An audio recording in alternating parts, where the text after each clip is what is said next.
बिस्मिल्लाहिर्रहमानिर्रहीम। अस्सलाम वालेकुम नाज़रीन। हमारी जो वीडियो का टॉपिक है वो बेसिकली है जून बजट का खसारा आसमान पर होगा और 3 चीज़ें अभी ख़रीद कर आपको रखनी चाहिए। जून बजट तक आपको ये तमाम तर चीज़ें फ़ायदा देंगी, आपके पैसे की वैल्यू को कमज़ोर नहीं होने देंगी। इवन डैट के मुआशी हालात जो भी चल रहे हो, सियासी या गैर यकीनी जो भी चल रही हो, स्टॉक मार्केट ऊपर जा रही हो नीचे जा रही हो, आप इन 3 चीज़ों में अपनी इन्वेस्टमेंट रखेंगे इंशाल्लाह आपको नुकसान नहीं होगा।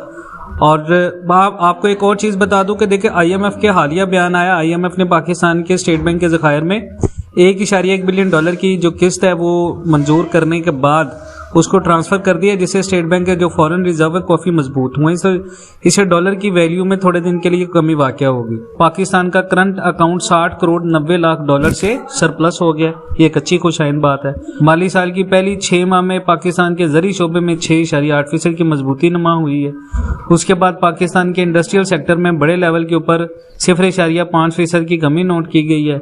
और उसके बाद जो पाकिस्तान का करंट अकाउंट खसारा है वो ये जो साल चल रहा है इसमें 87.5% कम हुआ है।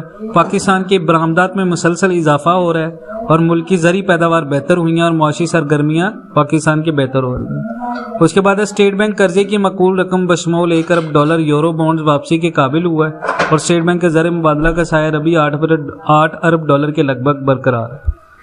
लेकिन एक और चीज़ आपने देखी होगी, साबिक गवर्नर स्टेट बैंक रजा बाकिर साहब का एक बयान आया था जिसमें उन्होंने कहा जी सियासी मामलात के हल के बगैर मौसी हालात ठीक नहीं हो सकते पाकिस्तान के। उन्होंने जी कहा जी हमारा खसारा क्या है, इसकी वजह क्या है, 2007 से हमारा कर्जा बढ़ता गया, बजट खसारे की जिम्मेदार सियासी जमातें और हुकूमतें हैं। उन्होंने कहा जी कर्जा इसलिए लिया कि अखराजात आमदन के बराबर नहीं। खसारे की वजह यह भी है कि हेल्थ इंडिकेटर खतरनाक हद तक पहुंच चुके हैं क्योंकि पाकिस्तान में 1000 बच्चों में से 62 पैदा होते ही मर जाते हैं और पाकिस्तान में हेपेटाइटिस 7% और बांग्लादेश में 0% है। 17 साल से कर्जा बढ़ रहा है तो इसमें हुकूमत का मसला है खसारे को कम करना किसी एक जमात के बस की बात नहीं है। SIFC बाहर से सरमायाकारी लाने के साथ तालीम पर तवज्जो दे, खसारा कम करने की हिकमत अमली पर भी तवज्जो देने की ज़रूरत है। ये बात बिल्कुल ठीक है कि पाकिस्तान के अंदर खसारा जो है वो बजट का जो बढ़ने जा रहा है, इसकी मेन वजह यह है कि पाकिस्तान की जो स्पेशल इन्वेस्टमेंट फैसिलिटेशन काउंसिल बनाई गई है, बड़े लेवल के जो इन्वेस्टर्स हैं उनको बुलाया जा रहा है पाकिस्तान में, सऊदीया से कतर से प्राइवेटाइजेशन की जा रही है इदारों की।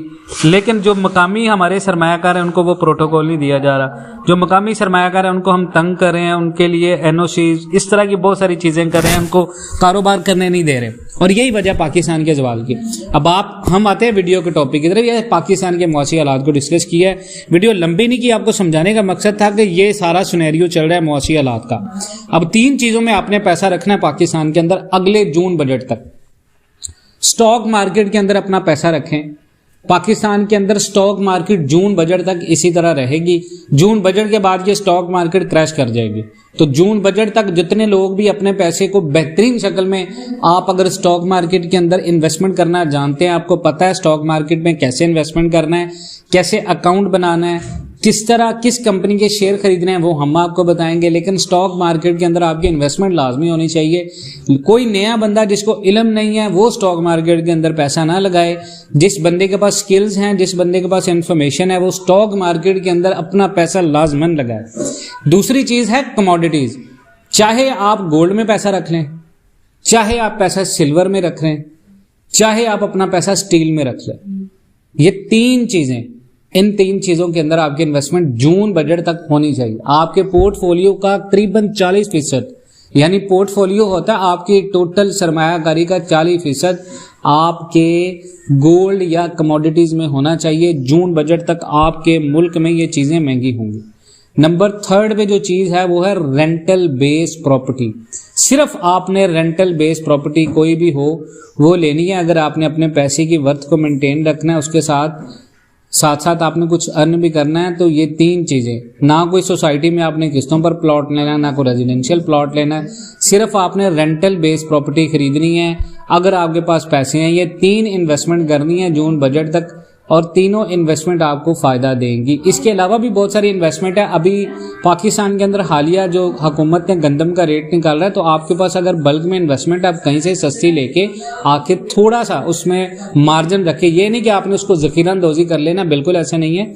आप थोड़ा सा अपना मार्जिन रख के बल्क में उसको सेल कर सकते हैं। बहुत सारे लोग ऐसा कर रहे हैं। करीबन 20-20 लाख रुपए की इन्वेस्टमेंट करके गंदम की उसको सेल कर रहे हैं, उसके ऊपर मार्जिन ले रहे हैं 2 से 3 लाख रुपए का, और वो बिल्कुल आपका जायज़ है। वो ज़ख़ीरा अंदोज़ी वो होती है जो लंबे अरसे के लिए आप वेट करते हैं। एक चीज़ आप आते सार निकाल रहे हैं लेकिन थोड़े मार्जिन रखिए तो वो चीज़ बिल्कुल जायज़ है, वो आप कर सकते हैं। तो ये अभी हाल ही में चीज़ है। इसके अलावा लाइफ स्टॉक का बिजनेस है जिसके अंदर आपने पैसा लगाना है, वो आपको बेशक बहुत सारा फायदा देगा आने वाले वक्त के अंदर। मजीद इस तरह की अपडेट्स के लिए जुड़े रहें पाकिस्तान एंड वर्ल्ड टीवी के साथ। इंशाल्लाह मिलते हैं नेक्स्ट वीडियोस में, तब तक के लिए अल्लाह हाफ़िज़।